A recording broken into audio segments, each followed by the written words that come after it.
இவர் ஒரு அந்தணர் பகுதியில் இன்று ஸ்ரீ சுப்பிரமணிய சிவா அவர்களின் தேசபக்தியை பற்றி காண்போம். ஸ்ரீ சுப்பிரமணிய சிவா தமது எழுத்துக்கள் மற்றும் சிந்தனைகளின் மூலம் மக்களிடையே தேசப்பற்றினை ஊட்டி வளர்த்தார். ஜெயபாரதம் என்ற பத்திரிகையை தொடங்கி அதில் தேசிய உணர்வு நிறைந்த கட்டுரைகளை எழுதினார் ஸ்ரீ சுப்பிரமணிய சிவா. தமது தேசிய கீதங்கள் மற்றும் உரைகளின் மூலம் தேசப்பற்று, தேசத்துக்கான மரியாதை, சுயமரியாதை மற்றும் சுய சிந்தனை பற்றி தொடர்ந்து பேசினார் திரு சுப்பிரமணிய சிவா.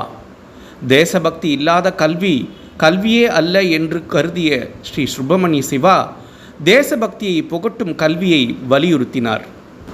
பல ஆண்டுகள் சிறை வாழ்க்கை, நோய் மற்றும் வறுமை காரணமாக ஸ்ரீ சுப்பிரமணிய சிவா அவர்களின் உடல் மிக இளம் வயதிலேயே சிதைந்து போனது.